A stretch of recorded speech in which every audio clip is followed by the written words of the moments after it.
Agad namang binati ng ating bida ang matanda at sinabing dahil doon ay ibibigay na nito sa kanya nagkanyang regalo. Ginamit na ng time merchant ang kanyang kapangyarihan at sinubukan ng alisin ang lahat ng problema sa katawan ni Greta at bibigyan na rin niya ito ng isang taong oras. Kung meron daw siyang mga katanungan ay mamaya na lang niya ito itanong dahil nasa kanila naman daw ang lahat ng oras sa mundong yun. Iniisip ng ating bida na dahil doon ay unti-unti na talagang lumalaki at lumalakas ang Eternal Club. Parami na ng parami ang sumasali sa kanila na mga talentadong tao kagaya ni Mr. Greta. Pero, ang problema doon ay kahit merong kapangyarihan ang ating bida ay hindi ito makakasabay sa kanilang kaalaman. Ngumiti ito at inisip na kailangang na nilang mag-recruit ng isang matalinong tao para magkonsulta sa kanya tungkol sa kanilang development at siya mismo ang maghahanap dito. Pumunta na ito sa kwarto ni Robert at doon na sinabi sa kanya ng bata na meron na siyang mga nakita na matatalinong individual. Sa lahat ng iyon, ang dalawang matanda na yun daw ang sakto sa requirements ni Lee dahil matatanda na ito at kinakailangan na ng oras. Naghanap pa ito at meron pa daw siyang nakita na isa pang kandidato pero kakaiba ito kung ikukumpara sa dalawa niyang pinakita. Ang babaeng yun daw ay si Du Weiwen, 47 years old at isa siyang vice chairman, head director ng isang sa strategy research, at isa din daw siyang professor sa isang international university sa China. Sinabi din ni Robert sa ating bida ang lahat ng kanyang mga narating at kung saan siya bihasa kaya naisip nito na mas lamang ito kesa sa dalawang matanda na unang pinakita nito sa kanya. Kaya lang, napansin agad nito na masyado pa itong bata at mukhang hindi pa nito kinakailangan ng kanyang oras. Sinabi naman ng bata kay Lee na kaya nandoon ang babaeng yun sa kanilang listahan ay kinakailangan pa rin ito ng oras pero para ito sa kanyang anak na babae. Nagulat ang ating bida nung pinaliwanag sa kanya ni Robert na namatay ang asawa ni Weiwen sa isang car accident kaya naiwan sa kanya mag-isa ang 5 taon nilang anak na si Huang Jingshen. Sinubukan niya itong mahalin at alagaan mag-isa pero bigla na lang daw itong nakitaan ng tumor sa katawan. Dahil doon ay umalis na daw siya sa iba niyang trabaho para maalagaan ng maayos ang kanyang anak at dalhin ito sa pinakamagagaling na doktor sa kanilang bansa. Makalipas lamang ang ilang sandali ay umalis na din doon ang ating bida at sinabi kay Robert na ipasa nito sa kanya ang lahat ng impormasyon tungkol sa babaeng yun. Titignan daw niya mismo kung ito na ang sunod na sasali sa kanilang club at ang aayos dito para sa hinaharap. Bago ito tuluyang makaalis ay tumigil ito sa pinto at sinabi sa bata na dahil sunod-sunod na ang nakukuha nilang mga empleyado ay maghanap naman daw muna sila ng mga tao na malaki ang pangangailangan sa pera para makabili ito oras. Lumipas na ang ilang araw at makikita nating pumunta ang ating bida sa isang mataong kainan at inuman para makipagkita sa isang tao. Bago magsalita ang lalaki ay ininom muna nito ang isang bote ng alak at nilapag ito sa kanilang lamesa. Tinaas nito ang kanyang paa at dumighay at tinanong kung siya ba ang namimigay ng pera na nagngangalang Mr. Lee. Naubo naman ang ating bida dahil sa asal ng lalaki pero sinabi pa rin ito na tama siya at ang tawag sa kanya ng ibang tao ay time merchant. Meron pa sana itong sasabihin tungkol sa kanyang sarili pero pinatigil agad siya ng lalaki at sinabing sabihin na lang nito kung ano ang kailangan niyang gawin para magkapera. Pinaliwanag naman sa kanya ni Lee na bumibili siya ng oras ng tao gamit ang taon at pagkatapos noon ay ibibigay na nito sa kanila ang pera. Natawa naman doon ang lalaki at sinabi sa time merchant na ibang klase daw talaga ang mga mayayaman at tinanong kung magkano naman sa tingin niya ang isang taon ng kanyang buhay. Bago sumagot ay inisip muna ni Lee na bakit kaya yun ang nahanap ni Robert dahil masyado daw kakaiba ang ugali nito. Sinabi din ng lalaki na mag-isa na lang siya sa mundong yun kaya wala na siya masyadong pake dito. Kung wala daw siyang pera ay magtatrabaho siya saglit para meron siyang iPanglaro sa computer shop at kung nagugutom siya ay pwede niyang bilhin ang mga binibenta lamang sa kanto. Tinanong nito ulit kung magkano sa tingin ng time merchant ang kanyang oras at sabihin na niya ito agad dahil ayaw daw niyang makipag-usap ng matagal. Nagulat naman doon ang ating bida pero napangiti na lang ito at sinabing naiintindihan niya ang sinasabi ng lalaki. Tumayo ito at nilagay niya ang card sa kanilang lamesa at sinabi na bibilhin niya ng isang taon ng kanyang buhay sa halagang 300,000 yuan. Hindi naman makapaniwala doon ang lalaki kaya kukunin sana nito ang card sa lamesa pero pinigilan naman agad siya ng ating bida. Sinabi nito na ibibigay naman niya agad ang pera pero kailangan muna niyang kunin ang kanyang lifespan. Makikita sa ekspresyon ng lalaki na naguguluhan ito dahil hindi nito alam na seryoso pala ang kanyang kausap kaya tinanong nito kung paano naman nila iyon gagawin. Pumunta sila sa isang eskinita at doon na ginamit ng time merchant ang kanyang kapangyarihan para kumuha ng oras. Makalipas lamang ang ilang sandali ay sinabi na nito sa lalaki na nakuha na niya iyon at pwede na niyang makuha ang kanyang pera. Habang nakayuko sa lapag ay hindi pa rin alam ng lalaki kung totoo ba ang nangyaring iyon at kung ang kausap ba niya ang Grim Reaper.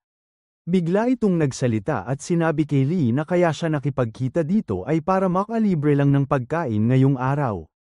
Hindi nito inaasahan na meron palang mangyayaring ganon at pwede pala niyang ibenta ang kanyang lifespan kapalit ng maraming pera. Masaya itong lumingon sa ating bida at sinabi na kung alam lang niya iyon dati pa ay matagal na sana siyang nakipagkita sa time merchant. Habang nakatingin sa card na bigay ni Lee ay sinabi nito na hindi na daw siya matutulog sa ilalim ng tulay at pwede na siyang maglaro ng buong araw sa net cafe. Sinabi naman sa kanya ng ating bida na pwede naman niyang gamitin ang perang yun para magsimula ng isang maliit na business para hindi na siya magkaroon ng problema sa hinaharap. Hindi naman nakinig sa kanya ang lalaki at sinabi na hindi siya kagaya ng ibang tao na ginagawa ang lahat para sa kanilang pangarap dahil sa huli ay tatanda lang at mamamatay din naman silang lahat. Siya daw ang klase ng tao na walang gusto at pangarap sa buhay kaya magpapakasaya na lang siya sa paggastos ng kanyang pera. Aalis na sana ito para magsaya pero tinawag ni Lee ang kanyang pangalan na Cheng Jiaoxian kaya napalingon ito sa kanya. Seryoso nitong tinanong kung hindi man lang ba ito curious kung ilang taon na lang ang natitira nitong buhay. Ngumiti ito at sinabi sa ating bida na hindi dahil ayaw daw niyang masira ang kanilang mood at malungkot lamang dahil doon. Habang masayang umaalis ay inisip ng ating bida na hindi niya kayang tiisin ang mga ganang klase ng tao kaya mabuti na lang ay hindi nila ito isasali sa Eternal Club. Napakamot na lang ito at nakangiting sinabi na dahil doon, meron na siyang extra time para gamitin sa batang babae. Lumipat na ulit ang ating storya sa isang ospital at maririnig doon na sinasabi ng isang babae sa kanyang kausap na ibibigay na lang nito sa kanya ang analysis report mamayang gabi. Dinala na naman daw kasi niya ang kanyang anak na si Xuanshan sa ospital at hinihintay pa nila ngayon doon ang resulta. Malungkot nitong sinabi na hindi naman sana ito masyadong malala para meron pa sana silang magagawa tungkol doon. Pumunta na sa klinik ng neurologist si Wei Wen at nakita niya doon na seryoso nitong tinitignan ang resulta ng test ng kanyang anak. Hindi na ito nakapaghintay kaya tinanong na nito ang lalaki kung kamusta na ang resulta at sinabi nito na nasa critical stage na ang tumor nito sa kanyang utak.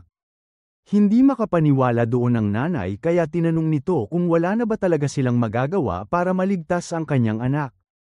Hindi naman daw pwede na mapunta lamang sa wala ang lahat ng pagpapagamot nito sa kanyang anak at ang lahat ng tiniis nitong sakit.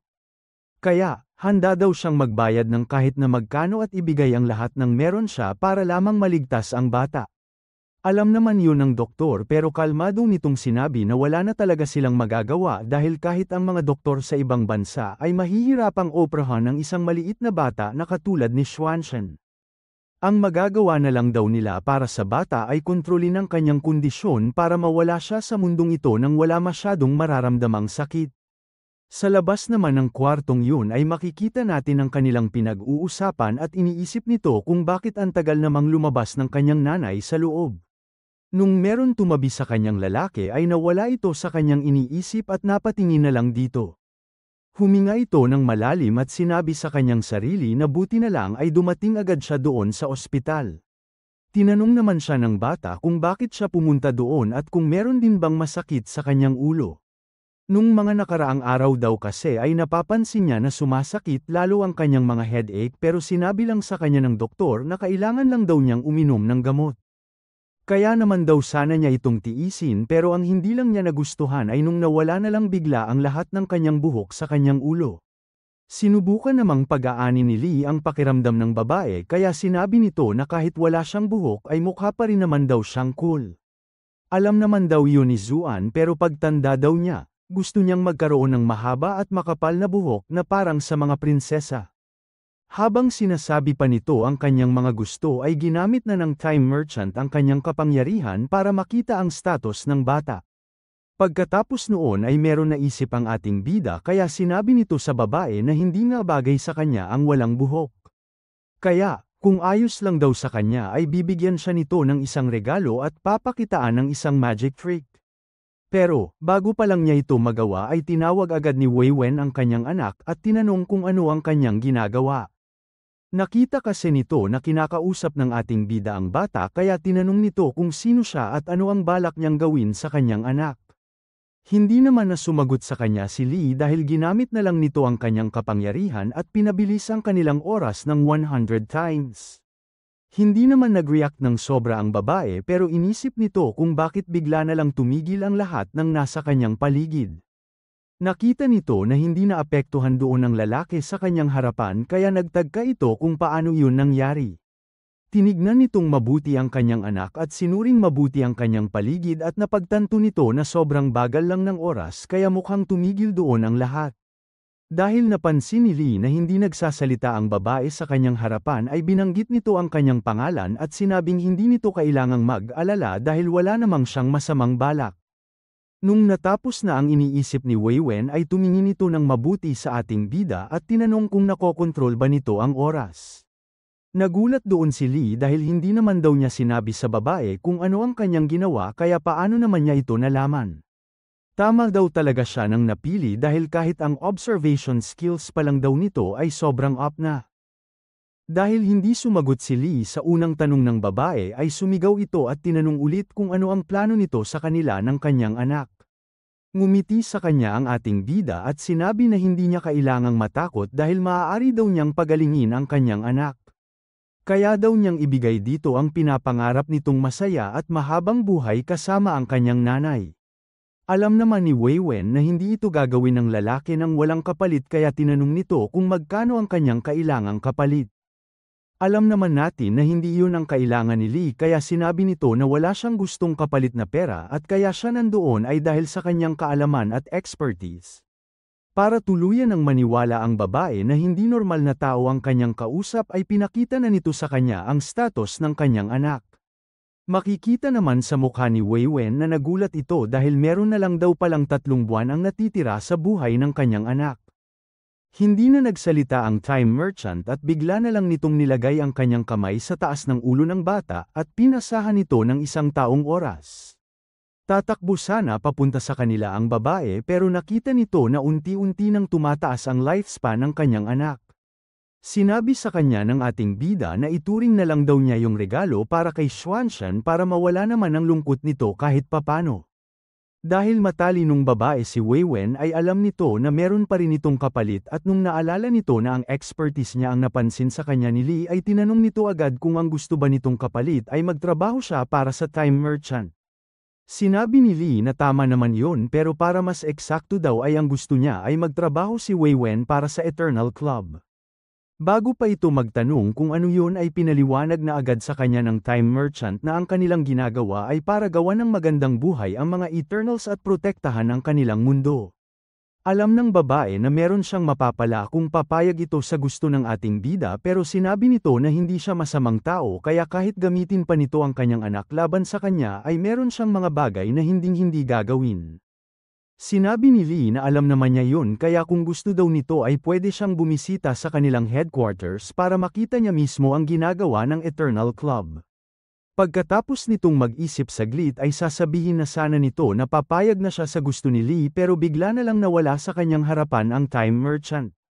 Dahil bumalik na sa normal ang lahat ay bigla na lang nagsalita si Xuanshan at masayang sinabi sa kanyang nanay na nagkaroon na ulit siya ng buhok. Sinabi daw sa kanya ng kuya kanina na meron siyang regalo at magpapakita daw ito sa kanya ng magic kaya yun daw siguro ang ibig sabihin nito. Habang masaya ito sa kanyang itsura ay kita sa mukha ni Wei Wen ang gulat kasi dahil doon, napatunayan na niya na totoo nga siguro ang mga sinasabi sa kanya ng time merchant. Bago pa ito makapag-react ay bigla na lang lumabas ang doktor sa kanyang kwarto at tinawag si Wei Wen dahil nakalimutan daw nito doon ang x-ray ng bata. Hindi naman nito kilala kung sino ang tumatawag sa kanya at tinanong pa siya nito kung pwede na daw ba siyang umalis sa ospital ngayon dahil magaling na siya. Nung nakilala nito na ang babaeng iyon ay si Xuanshan ay hindi nito alam kung ano ang nangyayari dahil paano daw siya nagkaroon na lang bigla ng buhok. Agad namang sinabi sa kanya ni Wei Wen na hindi din nito alam kung ano ang nangyari kaya kung pwede daw ay gawan niya ulit ito ng full body check-up para malaman nila ang totoo. Mabilis nang lumipas ang ilang araw at makikita natin na nasa kotse na si Wei Wen papunta sa headquarters ng Eternal Club. Sinabi sa kanya ni Yanyu na kinagagalak daw nila na makasama ang babae pero sinabi nito na hindi pa daw siya pumapayag sa kanilang imbitasyon at nandoon lamang siya para tignan ito ng personal.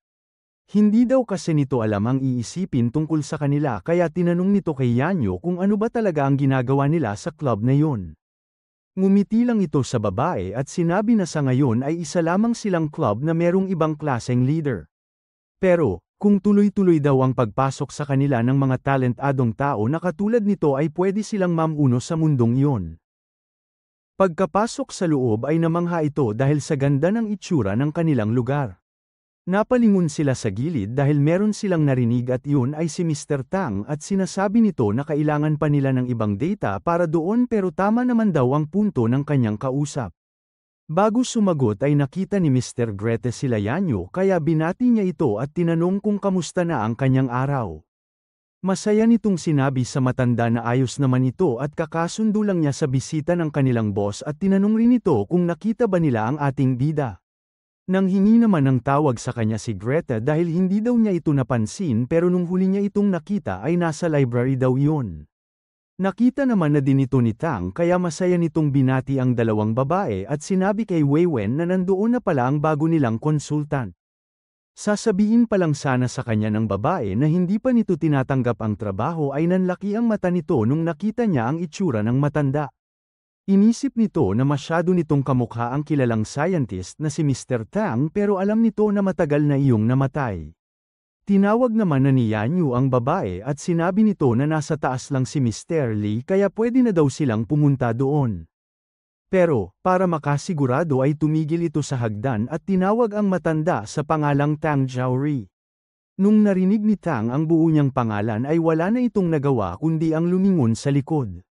Doon naman na napatunayan ni Wei Wen na ang matandang iyon talaga ay ang sikat na si Mr. Tang at sinabing hindi ito makapaniwala na buhay pa rin pala ito. Umupo muna sila sa sofa at doon na pinaliwanag sa kanya kung ano talaga ang lahat ng nangyari kay Tang. Napapikit naman doon ang babae at sinabi na cover-up lang pala ang pagkamatay nito para hindi na siya hanapin ng kahit na sino. Tumawa naman ito dahil sinabi niya sa kanyang anak na wag na sana nila itong gawing malaking bagay pero umabot pala ito kay Miss Wei Wen at pumunta pa daw pala ito sa kanyang peking libing. Habang bumababa ng hagdan ay sinabi sa kanila ng ating bida na masaya ito na nag-uusap-usap doon ang lahat ng kanyang mga empleyado. Bago pa ito makarating kay Wei Wen ay hinarang na siya agad ni Greta at sinabing sakto ang kanyang pagdating dahil meron daw itong sasabihin sa kanya tungkol sa variant strains. Umubo naman sa kanyang likod si Mr. Tang at mahina nitong sinabi sa kanyang kasama na hayaan na muna daw nilang kausapin ni Lee ang kanyang bisita. Hindi naman doon nagalit ang ating bida at sinabi sa kanila na ayos lang naman yon. Ayos nga daw na mag-usap sila tungkol doon para magkaroon naman daw ng konting ideya ang kanilang bisita kung ano ang ibang ginagawa nila sa Eternal Club. Sinabi sa kanilang lahat ni Mr. Tang na pilit nilang sinusubukang resolbahin ang problema ng variant strain alpha sa mga lab rats pero ganun pa rin daw ang pinapakita nilang side effects. Pero, dahil sa tulong ng iba niyang mga kasama ay nakahanap sila ng bagong paraan para makontra ang masasamang epekto nito. Habang pinapaliwanag nito ang mga komplikadong paraan ay makikita doon na wala masyadong maintindihan ang ating bida at si Yanyu. Pero, alam ni Wei Wen ang sinasabi sa kanila ng matanda kaya naisip nito na sobrang advance na nito kumpara sa ibang research facilities sa mundo. Habang nakikinig sa sagot ng Time Merchant ay inisip pa nito na mataas masyado ang ambisyon nito para sa kanilang club kaya maganda ang patutunguhan nito. At dahil sa kanilang ginagawa, pwede daw mabuksan ng Eternal Club ang posibilidad ng human evolution. Napatigil si Lee dahil tinawag bigla ni Wei Wen ang kanyang pangalan at sinabing pagkatapos niyang marinig ang mga sinabi ng matatanda ay meron siyang gustong gawin para sa future ng Eternal Club. Tinawag nitong boss ang Time Merchant at tinanong nito kung gusto ba niyang marinig ang mga ito. Dahil doon ay natuwa ang ating bida at sinabing dahil nakapagdesisyon na siyang sumali, kailangan na niyang malaman ang lahat-lahat tungkol sa kanila.